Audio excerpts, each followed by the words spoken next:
So, you are a dictator who wants to start all these wars and have people fight on your behalf. Well, you may just be a sissy boy, yes, sissy boy. So yes, yeah, this is kind of a funny joke that I made last week. It was a funny one because I was using the whole Canadian sissy boy, prime minister sissy boy guy as, like, you know, I made this metaphor, and I'm gonna say it again, and hopefully it makes a lot of sense with you know what I'm saying here. So so the Canadian Prime Minister, you know what he did to all of those peaceful protesters, right? You know, the ones that he deemed as violent insurrectionists who were, you know, transphobic, homophobic, ableist, Islamophobic, whatever else type of phobic that he is, because, you know, obviously he has two eyes and he can see exactly, you know, 100% clearly as to what is happening here, right? Okay. So, after all that crazy stuff that he did, imagine him, you know, him being a sissy boy and everything, whose testicles have not descended yet, okay? So he's still a little sissy boy kid, you know, under the age of 10, probably like maybe like 80 years old, playing with a bunch of little army men in his room. That's essentially what he is right now. Playing with all his little army men, the army men being, you know, all of the military that he deploys.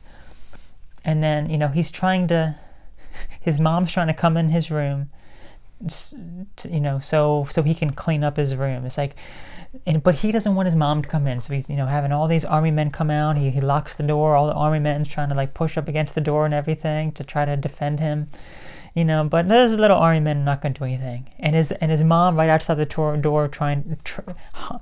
banging the door trying to come in, or all the truck drivers honking their horns and all the protesters out there. Okay. So they're just doing that, and the mom is trying to get in there for the sissy boy, trying to get in there to the sissy boy, and you know, finally breaks on in, gives him a big old spanking, because you can't, you know, you cannot hide forever, and that's like the protesters and, you know, truck drivers, like, no, you must listen to us. We order you around. You don't order us around.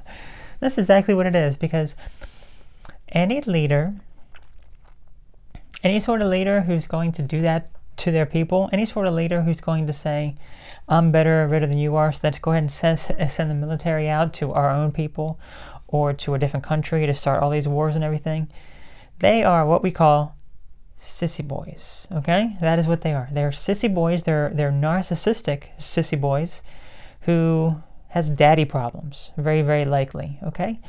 Now, the thing is, that's nothing to be made fun about, okay? Because when these type of sissy boys have these daddy problems, okay, and they turn into a narcissist because of that, because they feel inferior. Here's what we have to remember.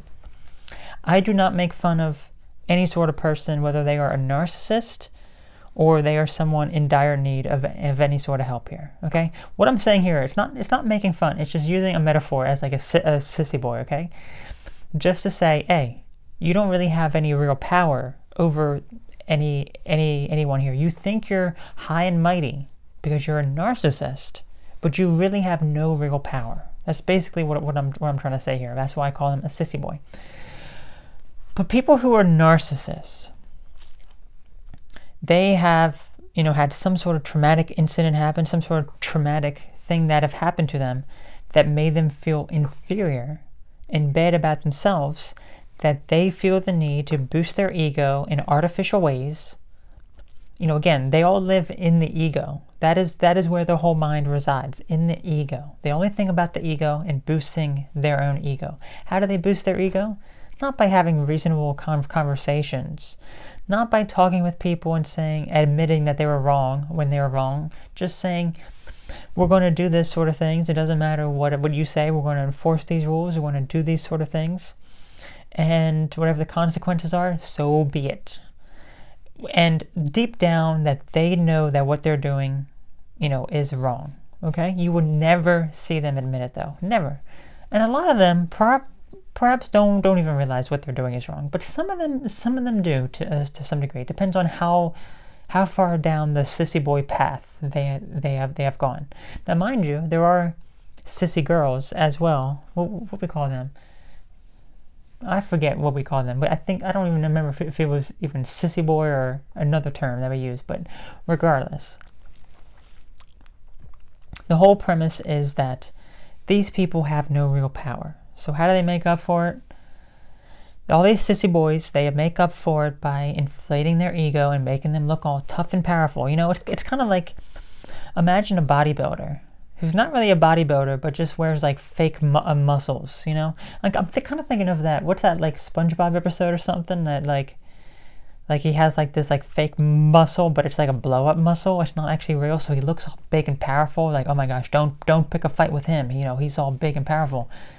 But he's actually not. He's just a wimpy sissy boy who can't do anything on his own because he's not strong enough to actually go out and adventure and do the inner work necessary to become the best version of themselves. Okay? So I'm just saying, anyone who has been through an actual real struggle and has worked on themselves and, you know, bettered themselves, you're a very strong person for doing that. Okay? But these leaders, and practically it's almost like every single politician, almost every single leader, the vast majority of them, okay, they all have an inflated ego, and they look all big and powerful and almighty, but they're all just a bunch of sissy boys. And always remember that, because then you realize that they have no power over you and they can't control you in any sort of way. So stop being scared of them. Why are you scared of your government? Don't be scared of your government and everything. I used to be kind of scared, like, oh my gosh, what are they going to do? What are they going to do? Until I realized, wait a second. They have no power. They have zero power. They can't do a thing. They're a bunch of sissy boys and wimpy women, whoever it is. They can't do anything. They can't. Okay, so always remember that. I mean, they can try. They would try to, you know, do all these sort of things and make it look like they have power, but it's just a bunch of trickery. That's mostly what it is. Just a bunch of trickery. So that was it. So you all take care. Have a great one. And I will catch you later. Bye-bye.